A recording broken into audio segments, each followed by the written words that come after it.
Okay guys, let's continue the discussion that we had left in the last class. थोड़ा सा याद दिला देता हूँ. We were talking about the homogeneity of dimensions, right? यहाँ पर basic concept क्या है कि हम same चीज़ों को ही add कर सकते हैं या subtract कर सकते हैं. We can add mass with mass. We can subtract mass from mass. We cannot add mass with volume. It will make no sense, right? We cannot, add volume with current. It will make no sense. Are you getting my point, people? So if you are adding up two things or if you are subtracting two quantities, we are very sure that they belong to the same kind. Am I right? So using those concepts, we check whether equations are dimensionally correct or not, right? हमने ये question तुमको homework दिया था. I think so हमने कहाँ तक discuss किया था? 4 तक, 3rd तक. 4 करना है discuss. E = mc², very famous relation, सबको पता है कि ये सही होगा, फिर भी चेक कर लेते हैं. E क्या है? Energy. Come on people, E क्या है? एनर्जी. M तो पता है मास है. C क्या है? Velocity of light. तो एक बार LHS का डायमेंशनल फॉर्मूला चेक कर लेते हैं. Dimensions of energy people, what is the dimension of energy? सबको तो याद हो जाना चाहिए, ml² T-2. अभी अगर मैं RHS का देखूँ जनता, सुन रहे हो ना सब लोग, दैट इज m × c². जनता ध्यान से देखना, मास के जगह हम लोग क्या लिखते हैं? m, और c क्या होगा पीपल? वेलोसिटी. वेलोसिटी पीपल ध्यान से देखो, डिस्प्लेसमेंट बाय टाइम होता है नहीं होता? और ये स्क्वायर को मत भूल जाना, स्क्वायर को भी तुम्हें लिखना है. हाँ ये ना. अभी अगर हम दोनों को सिंप्लीफाई करते हैं तो क्या मिलेगा? ml² T-2. तो LHS का डायमेंशनल फार्मूला एंड RHS का डायमेंशनल फार्मूला क्या है? सेम. तो क्या बोलना चाहोगे? गायत्री बताओ क्या बोलोगे? So sir the equation is dimensionally correct. Dimensionally correct का मतलब ये नहीं है कि वो न्यूमेरिकली भी करेक्ट होगा. क्या तुम्हें याद है ये चीज़? क्योंकि dimensional analysis constants, dimensionless constants को डिटेक्ट नहीं कर पाता. ठीक है, हम सिर्फ डायमेंशनल करेक्टनेस देख रहे हैं. फाइन, नेक्स्ट वाले को देखते हैं. नंबर 5 क्या तुमने? T = 2π√L/g. I hope so तुम्हें पता है कि T टाइम पीरियड है. एक्चुअली पेंडुलम का टाइम पीरियड है. पेंडुलम पता है ना, ऐसे स्विंग करता है जो, उसका टाइम पीरियड है. L जो यहाँ पर क्या रिप्रेजेंट करता है? Come on people, length of the pendulum. G हम सबको पता है, this is gravitational acceleration, correct. And T is our time period. T क्या है जनता? टाइम पीरियड है ना. सो LHS का अगर हम डायमेंशन देखें, टाइम पीरियड का dimension, can I say that is m0L0T⁻1. इसमें तो कुछ है ही नहीं, टाइम ही है.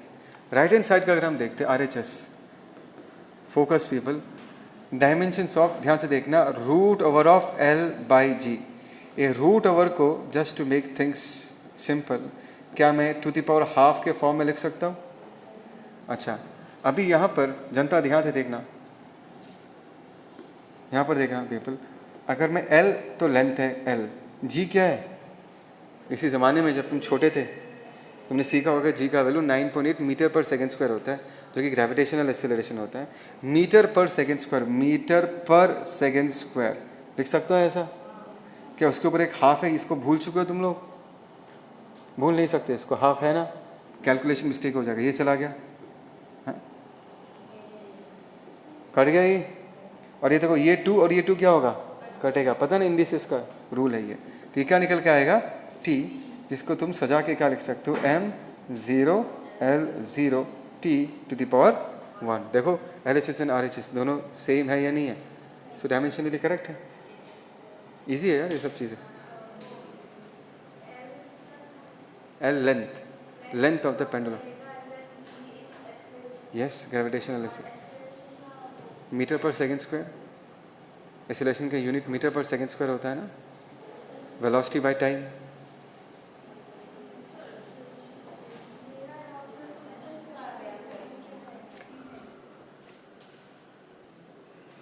चलो let's go forward people. Next वाला क्या है देखते हैं. नेक्स्ट वाला 6 नंबर. हाँ, 6 नंबर पे जा रहे हैं.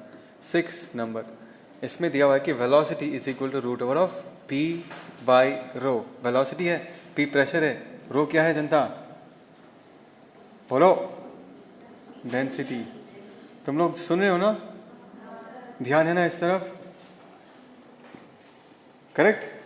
अच्छा अभी देखो, LHS में वेलोसिटी का डायमेंशनल फॉर्मूला क्या होगा, बोलो, मीटर पर सेकेंड। यूनिट्स तो सबको याद होता है, यूनिट्स में डायमेंशनल फॉर्मूला लिख सकता हूँ। अभी अगर मैं RHS को देखो, ध्यान से सुनना पीपल, RHS को अगर मैं देखता हूँ, मुझे डायमेंशन किसका चाहिए, root over of P by rho का, कुछ तो बोलो। इसको सिंपली क्या मैं P by rho to the power half लिख सकता हूँ, हाँ या ना। अच्छा अभी एक बात बताओ, प्रेशर का डायमेंशनल फॉर्मूला क्या होगा, फोर्स बाय एरिया। फोर्स की जगह पर क्या मैं mL/T-2 लिख सकता हूँ, एरिया की जगह क्या मैं लिख सकता हूँ, L²। अच्छा नेक्स्ट बाकी है डेंसिटी। डेंसिटी क्या होगा, मास बाय वॉल्यूम। ऊपर आएगा नहीं आएगा, क्या मैं इसको L³ लिख सकता हूँ, ओके बस हो गया। This is to the power half. देखो क्या क्या कटेगा, mm, L² सिर्फ L बचेगा यहाँ पर, है ना। सो अच्छा अच्छा अच्छा अच्छा, यहाँ पर भी एक L है, यहाँ पर भी एक L है, ध्यान देना। तो इसको अगर हम सिंप्लीफाई करते हैं तो L इंटू L क्या होगा, L² T-2 to the power कितना, हाफ। पता है ना, इसके ऊपर भी आएगा पावर, इसके ऊपर भी आएगा पावर, है ना। सो 2 कटेगा, 2 कटेगा तो क्या बचेगा, LT टू दी पावर -1। तो RHS एंड LHS दोनों का डायमेंशनल फॉर्मूला सेम निकल रहा है, hence the equation is dimensionally correct. Okay ठीक है, ओके अभी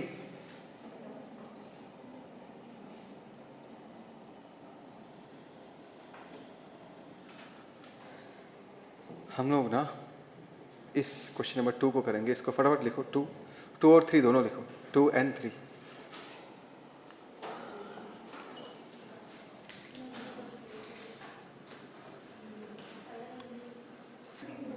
एक बार ये क्वेश्चन पूरा दिख नहीं रहा था, सबने लिख लिया ना इस क्वेश्चन को, चलो लिख लिया। So let's get started people. चलो यहाँ देखो, everyone this side, everyone this side, ठीक है। जो तुमने लिखा उसको रेफर करो। देखो यहाँ पर ऐसा है, पहला question, question number 2, find the dimension of A by B, dimensions of A divided by dimensions of B, ये पूछा गया है। फ्रॉम फोर्स का एक्सप्रेशन कितना दिया गया है, देखो A√x प्लस BT², ये दिया हुआ है। यहाँ से ये कहा गया कि x क्या है, x डिस्टेंस है और t क्या है, time, correct people. And they're asking you to find the dimensions of A and B. What will be the dimensions of A and B, people? In fact, A by B का dimension पूछा गया। ये सब छोड़ो, बस मैं चाहूँगा that you focus on this expression.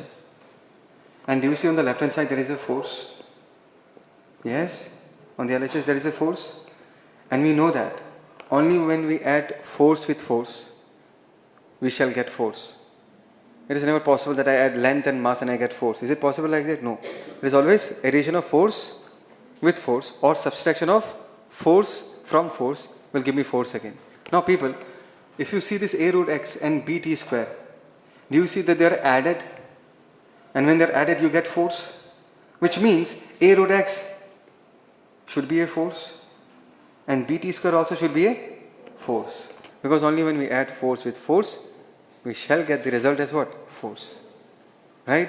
So using this concept, can I write the dimension of A√x should be same as the dimensions of force?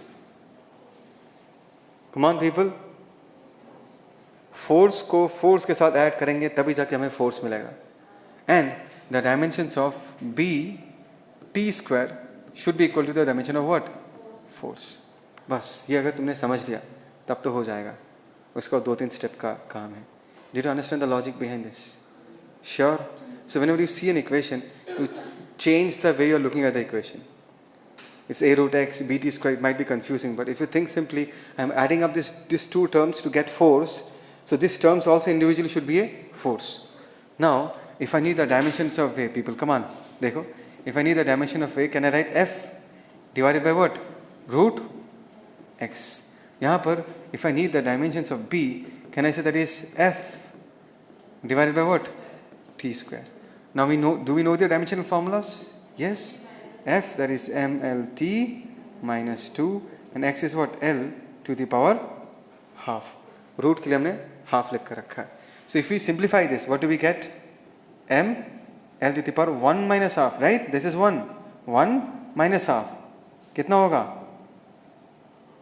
अरे ऊपर लेके जाने 1 minus half, half होगा ही नहीं होगा. And t to the power of minus 2. कुछ तो बोलो. This is A. Now let us talk about B in this case. What is B? M L T minus 2, and this is what? T square. So if we simplify this, M L 2 ऊपर जाएगा तो T to the power minus 2 क्या हो जाएगा? To the power minus 4. सबको समझ में आया? तो बस हो गया प्रॉब्लम सॉल्व. हमें dimensions of A divided by dimensions of B चाहिए. So dimensions of A divided by dimensions of B क्या होगा? M L to the power half T to the power minus 2 divided by M L T to the power minus 4. Let us simplify them. M चला गया. Yes or no people? ये 1 है ना? ये ऊपर जाएगा तो क्या होगा? -1 होगा नहीं होगा? ये -4 को अगर ऊपर लेके जाएंगे तो क्या हो जाएगा? +4 हो जाएगा, है ना? इसको अगर हम सिंप्लीफाई करेंगे तो क्या आएगा? L half minus 1 कितना होगा? -half. And into T -2 + 4 2. So this is the answer. समझ में आया? ये तो सब कैलकुलेशंस है. लॉजिक तो सबसे पहले अप्लाई किया था हम लोगों ने कि अगर फोर्स के साथ फोर्स ऐड करेंगे तभी फोर्स मिलेगा. Did it make sense, people? Right? Okay, now I want you people to try the third question. जो तुम लोगों ने कॉपी किया है उसको फिर से ट्राई करो using the same logic.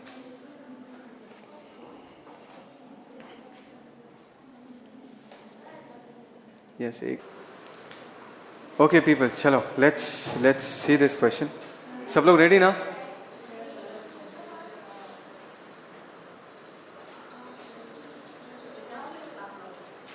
चलो, I was talking about question number 3. सब लोग रेडी? बात है नहीं? यहाँ देखो यहाँ पर P जो है, P पावर है, x डिस्टेंस है, T टाइम है, सबको पता है. And they're asking you to find the dimensions of A into B, मतलब A into dimensions of B. ये निकालने दिया है. Is that clear? ठीक है, इसके बारे में बाद में सोचेंगे. Let's see at this expression. और इसको देखने के साथ साथ सबसे पहले मेरा ध्यान इसमें जाएगा b minus x square पे. बिकॉज मैंने तुमको बहुत बार बताया है that we can subtract or add similar physical quantities. So if it is b and x square, and if you are subtracting them, it means b and x square should belong to the same physical quantity. We can subtract length from length, area from area. So if you are subtracting x square from b, it means that b and x square should belong to the same physical quantity. So can I say dimension of b is equal to dimension of x square? That is the most important observation. Yes or no? So in this case, मैं यहाँ पर लिख सकता हूँ dimensions of b is equal to what? Dimensions of x square. Can I say that is L square? X is distance. X square will be what?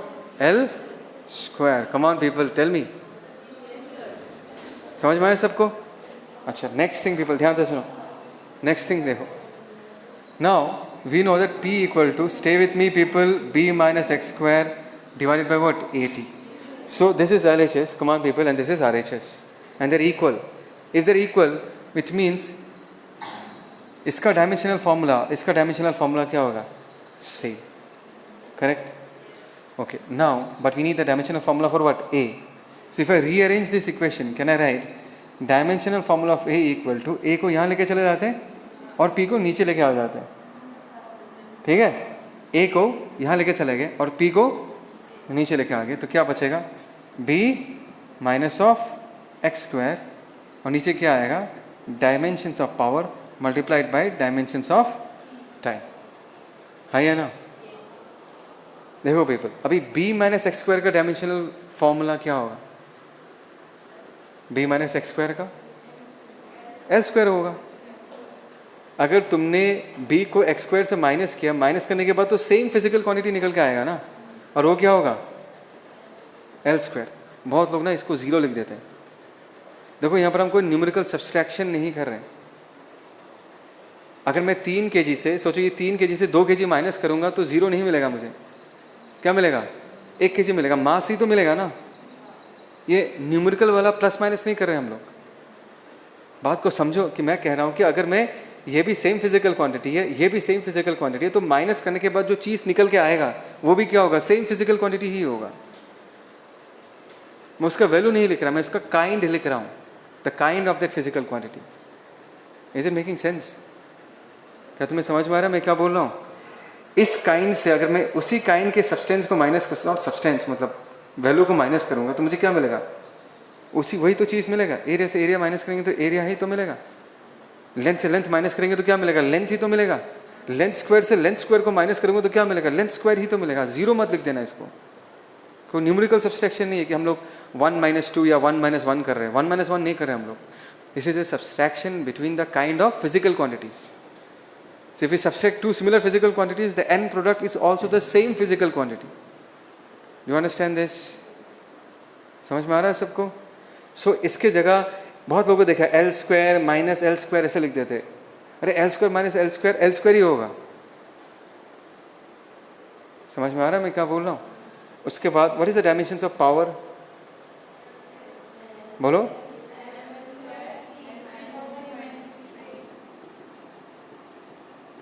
m L square T -3 energy by time, है ना? और यहाँ पर T का फिर से dimensional formula क्या होगा? T। Stay with me people, ध्यान से देखो। सो डायमेंशनल फॉर्मूला ऑफ A क्या निकल के आएगा इन दिस केस? क्या कुछ कटेगा? L स्क्वायर क्या हो गया? कट गया। जनता सुनो, ये कितना होगा? m को ऊपर लेके जाएंगे क्या होगा? m टू द पावर -1 -3 + 1 -2 ऊपर लेके जाएंगे तो क्या हो जाएगा? +2। हो गया प्रॉब्लम सॉल्व। अभी निकालने क्या दिया हमें? बस दोनों को मल्टीप्लाई करना और क्या है? We just have to multiply them. हाँ या ना?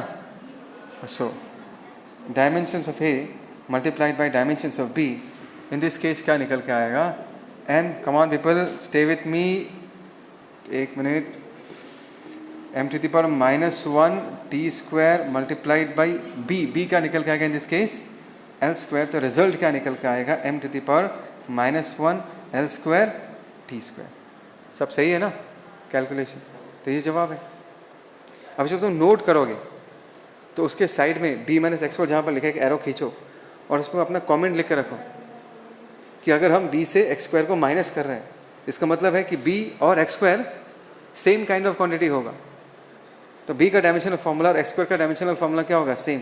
This is your learning point. उसको लिख के रखो ताकि हर बार तुम जब कॉपी खोलोगे और इस क्वेश्चन को देखोगे तुम उस लाइन को पढ़ोगे और तुम्हारा कॉन्सेप्ट क्लियर होगा कि अच्छा यही चीज़ है।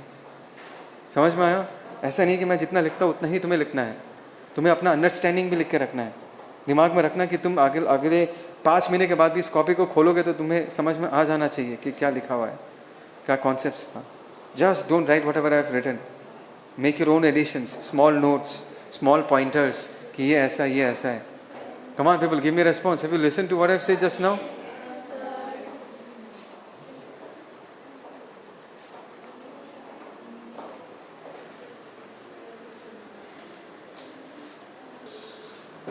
चलो people, everyone this side। और ये 3 क्वेश्चंस हम करेंगे। थोड़ा सा स्पेलिंग मिस्टेक्स है इसके नोट में। ये वैंडर वॉल इक्वेशन है, ठीक है? वैंडर वॉल इक्वेशन केमिस्ट्री में मिलेगा। Get it in chemistry. सुना है क्या इसके बारे में कभी?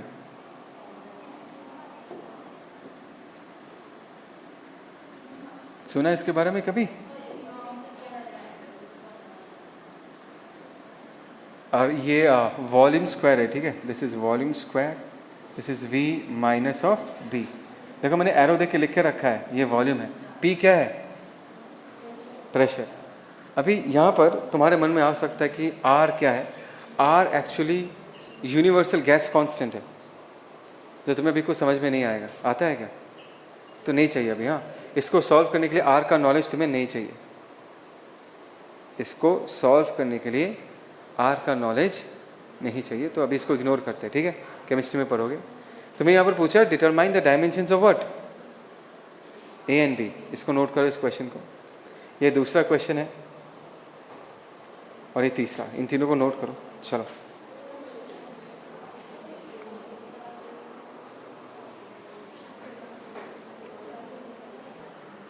Okay people, I think so तुम लोगों ने क्वेश्चंस लिख लिया है। सबसे पहला वाला वंडरवॉल वाला ट्राई करते हैं, ठीक है?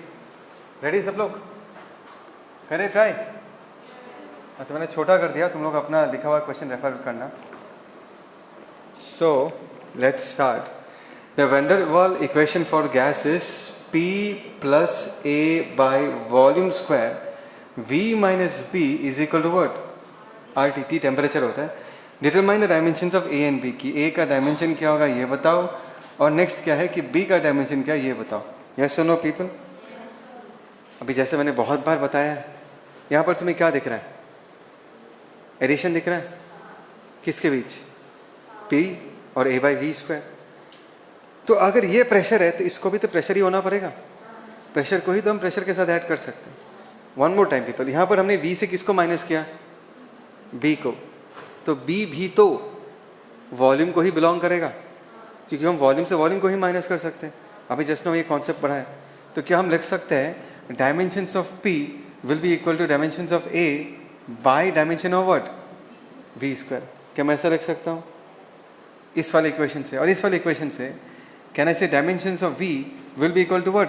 Dimensions of B। आ रहा समझ में सबको? कोई दिक्कत? 40 ध्यान नहीं है तेरा इधर, इस दुनिया में है तू, ठीक है? सो A का डायमेंशन कितना होगा पीपल? और थोड़ा सा 5 मिनट दे दो, वॉल्यूम स्क्वायर, उसके बाद आज़ादी। यहाँ देख, P क्या? प्रेशर है ना? प्रेशर क्या होता है? बोलो बोलो बोलो। फोर्स, अरे ध्यान तो दो, divided by what? L square. ये वॉल्यूम है, वॉल्यूम क्या होगा? L क्यूब, क्यूब के ऊपर स्क्वायर चढ़ा हुआ है तो कितना होगा? 6। ठीक है, सही लिखा मैंने? ओके, सो L स्क्वायर, अच्छा L स्क्वायर गया, यहाँ का और एक L, और यहाँ पर क्या बचा? 5। तो इसको अगर हम सिंप्लीफाई करेंगे m L to the power 5 T to the power -2, ठीक है? ओके ये अच्छा, व्हाट इज दिस? B का हम लोग क्या लिख सकते हैं? L cube. कोई दिक्कत, कोई प्रॉब्लम? बस हो गया ये सॉल्व, ठीक है? और बाकी 2 क्वेश्चंस मैं चाहूँगा कि तुम लोग थोड़ा सा ट्राई कर लो, उसके बाद हम डिस्कस करेंगे पीपल। थोड़ा सा एक चीज़ बता देता हूँ, ध्यान से देना, थोड़ा सा हिंट दे देता हूँ, सुनो ना सब लोग। ये साइन फंक्शन है या नहीं है? बोलो। साइन थीटा, कॉस थीटा, ये सब सुना है ना? तो ये इतना बड़ा ब्रैकेट देखे तुम टेंशन में मत आना, इग्नोर करो इसको। ये जो तुम्हें दिख रहा है ये वाला क्वांटिटी जो ब्रैकेट के अंदर है, साइन के बाद ब्रैकेट के अंदर जो ये क्वांटिटी है, डू यू एग्री ये एक एंगल है? साइन थीटा, कॉस थीटा, यही तो होता है।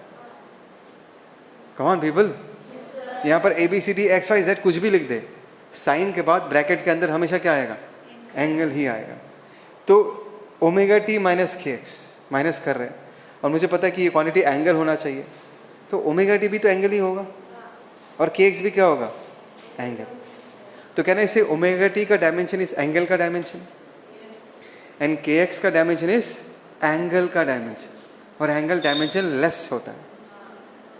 मतलब थीटा के जगह तुम क्या लिखोगे? m0 L0 T0, फिर कैलकुलेशन करोगे।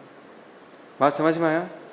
क्या तुम्हें यह भी याद है कि साइन फंक्शन मतलब साइन थीटा या cos theta as a whole वो भी डायमेंशनलेस होता है? ये तो अंदर वाला एंगल तो डायमेंशनलेस होता ही है, और ये पूरा टर्म भी डायमेंशनलेस होता है। याद है ना, सिखाया था ट्रिग्नोमेट्रिक रेशियोज, साइन कॉस हमेशा डायमेंशनलेस है। तो जनता एक बात बताओ, यहाँ पर अगर ये पूरा क्वांटिटी डायमेंशनलेस है और y equal to a into this है, a इंटू डायमेंशनलेस है, तो क्या मैं कह सकता हूँ कि y का डायमेंशन और a का डायमेंशन क्या होगा? सेम, बिकॉज a का जो साथी है उसका तो डायमेंशन है ही नहीं। समझ रहे हो मैं क्या बोल रहा हूँ? a का जो साथी है उसका कोई डायमेंशन है नहीं, तो y का डायमेंशन और a का डायमेंशन क्या होगा? सेम। अच्छा, यहाँ पर मैंने लिखा नहीं है, लिख देता हूँ, बिकॉज एक्चुअली तुम लोग ये क्वेश्चन जानते नहीं हो। यहाँ पर y जो है ना, ये डिस्प्लेसमेंट को रिप्रेजेंट करता है। किसको रिप्रेजेंट करता है? डिस्प्लेसमेंट। थोड़ा हिंट मिला? है ना। इस नॉलेज से इस क्वेश्चन को ट्राई करना। सबको सुनाई दिया? अच्छा, ये क्वेश्चन देख लेते हैं फटाफट। The distance of A particle covered by particle is what? X. ये अगर डिस्टेंस है तो ये भी डिस्टेंस है, ये भी डिस्टेंस है, ये भी डिस्टेंस है, ये भी डिस्टेंस है। गलत बोला मैंने? सही बोल रहा हूँ ना? क्योंकि अगर इनको जोड़ के मुझे डिस्टेंस मिल रहा है तो जिनको जोड़ा है वो लोग भी तो डिस्टेंस ही होगा। सो डायमेंशंस ऑफ ए किसका होगा? डायमेंशन ऑफ एल होगा। डायमेंशंस ऑफ बीटी क्या होगा? Equal to dimensions of L. Come on people, मैं लिख नहीं रहा, समझ में आ रहा है ना? Dimension of C T square is equal to what? Dimension of L. Dimensions of D T cube is equal to dimension of what? L. उसको सिंप्लीफाई करने से एबीसीडी सब पता चल जाएगा। करके देना कल, ठीक है? आज के लिए यहीं समाप्त करते हैं। आया सबको समझ में? श्योर?